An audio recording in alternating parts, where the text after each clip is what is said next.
Bonjour tout le monde, j'espère que ça va bien aujourd'hui. Pour cette vidéo, je retourne dans un sujet que ça fait un bout, mais vraiment un bout que j'ai pas retouché.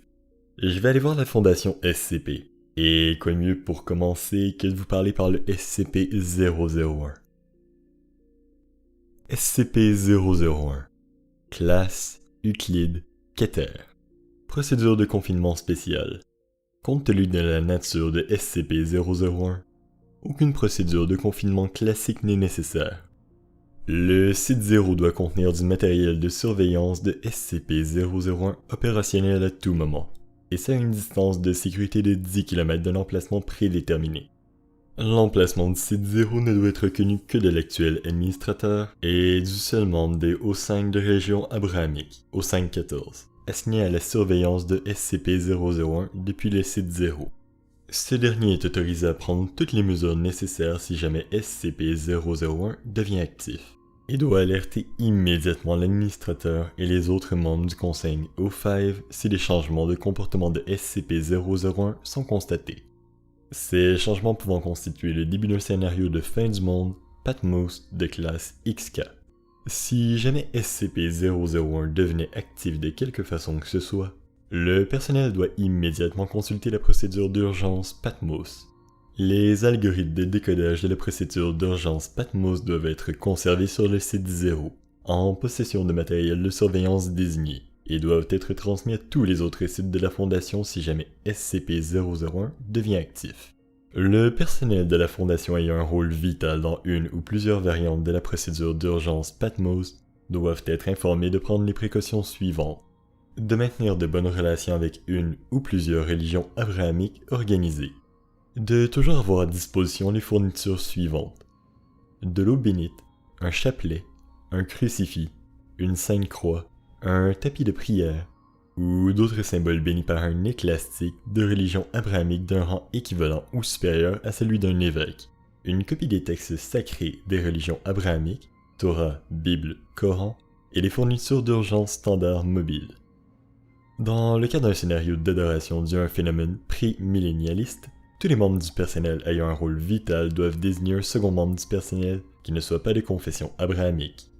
Ces seconds doivent être informés de l'emplacement de la copie de la procédure d'urgence Patmos du premier, de l'emplacement de l'inoculeur de l'agent mimétique tueur, et doivent être tenus prêts afin de prendre la place du premier si nécessaire. De rechercher les familiarités avec tous les autres objets SCP possiblement impliqués dans un possible scénario de fin du monde Patmos de classe XK. Description: SCP-001 est une entité humanoïde d'approximativement 350 mètres de haut, située dans un emplacement tenu secret près de l'intersection entre le Tigre et l'Euphrate.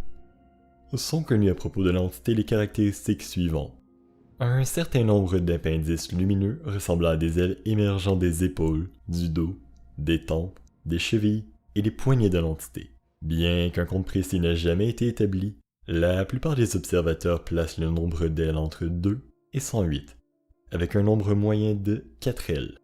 SCP-001 possède une arme qui semble être un couteau ou une épée. SCP-001-2 pour plus de détails. Selon des études spectrographiques, l'arme semble émettre des flammes à une température rivalisant celle du Soleil. Malgré la chaleur intense dégagée par SCP-001-2, l'environnement autour de l'entité ne semble pas être affecté. Toute entité approchant moins d'1 km de SCP-001 est immédiatement touchée par l'arme et supprimée de l'existence. Toutes les actions hostiles menées contre SCP-001 se sont soldées par une annihilation de l'attaquant, et ce sans prendre en compte la distance entre celui-ci et SCP-001. Voir le rapport d'incident expérience d'un missile tiré depuis un sous-marin dans l'océan Indien, 26 décembre 2004. SCP-001 semble être debout, la tête baissée dans un geste de prière, en tenant SCP-001-2 dans ses deux mains en face de lui, la pointe dirigée vers le sol. Depuis la première fois qu'il fut observé par le fondateur, il y a plus de... SCP-001 n'a pas changé de posture. Les sujets humains exposés à SCP-001 ont signalé avoir entendu une voix dans leur tête. Cette dernière leur donnait une directive qui ne pouvait pas être suivie. La directive la plus commune est « oublie », ce qui a pour résultat de faire éloigner le sujet de SCP-001 et de lui faire oublier qu'il l'a rencontré. Toutefois, en de rares occasions, d'autres directives ont été données. Parmi les plus célèbres fut celle donnée au fondateur. Prépare. Le fondateur a revendiqué cela comme étant l'impulsion de la formation de pour cataloguer et confiner tous les artefacts représentant une menace sérieuse envers l'existence de l'humanité telle que nous la connaissons. Cette organisation est aujourd'hui connue sous le nom de Fondation SCP. Ceux qui ont observé SCP-001 rapportent que celui-ci semble se tenir devant une porte aux proportions immenses. Des photographies à longue portée ont occasionnellement détecté ce qui semble être un jardin au-delà. Ce dernier semble contenir nombre d'entités, de même composition que SCP-001, ainsi que plusieurs arbres fruitiers de composition inconnue. Il faut noter particulièrement la présence de deux arbres de proportions immenses qui semblent être au centre du jardin. L'un semble être un simple pommier, tandis que le deuxième porte des fruits inconnus sur Terre, décrits comme Il est une croyance avérée du fondateur que la porte que SCP-001 porte puisse être la porte, si l'on en croit des similitudes entre d'anciens textes babyloniens ou les rouleaux de la mer morte. Dans ce cas, on peut en déduire que l'entité connue sous le nom de SCP-001 puisse être Addendum 001-A. Expérimentation. Portée d'attaque de SCP-001-2. Expérience A. Un membre du personnel de classe D cherchait d'approcher SCP-001 aussi près que possible à pied. Résultat. Dès que le contact visuel avec SCP-001 fut établi, le sujet reçut pour ordre de partir. Le sujet tourna alors immédiatement le dos à l'entité et s'éloigna d'elle, et ce en dépit des ordres répétés de continuer l'expérience. Le classe D refusa d'obéir et fut éliminé. Au moment où le classe D mourut, toutes les équipes de recherche impliquées dans l'expérience furent annihilées par une force inconnue, probablement SCP-001-2. Expérience B. Un drone de recherche piloté à distance est guidé pour approcher SCP-001 par voie terrestre. Dès que le drone fut à moins d'1 km de SCP-001, il fut annihilé, probablement par SCP-001-2. Toutes les autres tentatives de reconnaissance de la sorte se sont également soldées par un échec. Expérience C. 100 drones autopilotés préprogrammés reçoivent l'ordre d'approcher SCP-001 par plusieurs angles différents simultanément. La coordination fut un succès, et les 100 drones passèrent simultanément le rayon de 1 km autour de SCP-001, mais furent tous annihilés simultanément par SCP-001-2.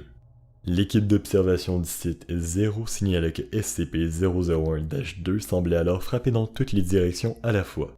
SCP-001 ne bougea pas pendant l'expérience. Expérience D. Un missile téléguidé est tiré à une distance de 3 km. SCP-001-2 a annihilé le missile au-delà de la limite des 1 km, tout en anéantissant simultanément le site de lancement et en tuant tout le personnel. Expérience E. Missile balistique intercontinental à tête nucléaire tiré depuis le sous-marin nucléaire SCP Nautilus. Résultat. Voir expérience tirée d'un missile dans un sous-marin de l'océan Indien, 26 décembre 2004. Expérience F. SCP-076 et la force d'intervention Oméga 7 sont chargés d'approcher SCP-001 à pied. Résultat. SCP-076 refusa de s'occuper de cette mission, en dépit du fait qu'il n'était pas été informé de la nature de celle-ci. Quand on lui demanda pourquoi, SCP-076 répondit « Non, juste non. » Expérience G. SCP-073, suite aux résultats obtenus lors de l'expérience F. SCP-073 ne fut pas informé de cette destination avant d'arriver au site O. Résultat. SCP-073 approche le site à pied. À la vue de SCP-001, SCP-073 devient stressé et demanda d'abandonner l'expérience. Il fut ordonné à SCP-073 de continuer. À ce moment-là, le symbole sur le front de SCP-073 devint. L'expérience fut arrêtée à cause de. Voir Addendum 001-AA.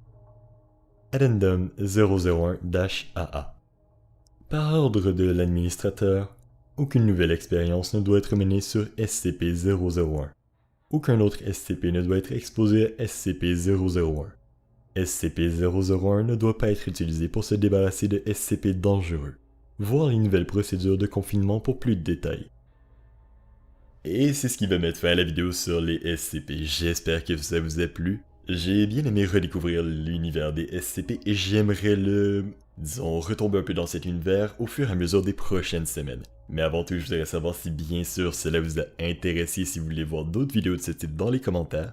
C'est pourquoi je vous invite à me dire si oui vous voulez revoir ce type de vidéo ou sinon vous préférez les vidéos habituelles.